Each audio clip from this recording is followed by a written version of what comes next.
welcome daw natin si Zoe. Bukas daw is pumunta kami ng garden. Mamimitas kami ng blackberries. Kasi nga madami na naman bunga sa haggard saan namin park. Kasi pupunta na kami doon. Basta abangan niyo yung part 2 din ni bukas. Pupunta kami doon. Kasi nga guys, pag pupunta kami doon, may dala kami basket. Pero ngayon, ano lang naman yung dadala namin. Yung maliit lang na basket namin. Kasi nga, blackberries lang naman yung bibig. That's yung siniguelas. Pupunin yung rambutan. Gusto ko din yun. Pero, farm namin is may strawberry. Basta may anik-anik.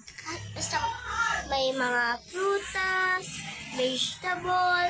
And guys, ang matinukay is pupunta kami dun sa garden ng lolo ko. Titingnan namin yung mga palay or may mais, ganon.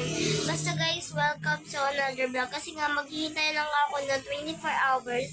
Kasi nga guys, gusto namin talagang mag-voice over. Kaso nga lang, hindi din ako nakakasible ng voice over. Kaya na ako nag-vlog ulit. Ang pangalan pala ng YouTube ko ay Rodelio S. Santos. Kasi ay Santos lang po.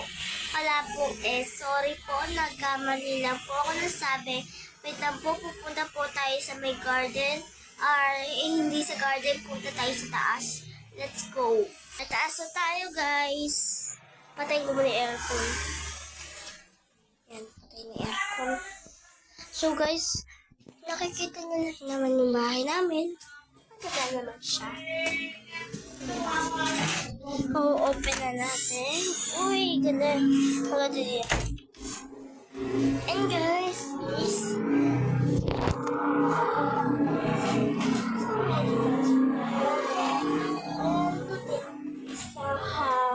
alam tayo magsasayang ng oras. See you tomorrow. Bye-bye. See you the part 2.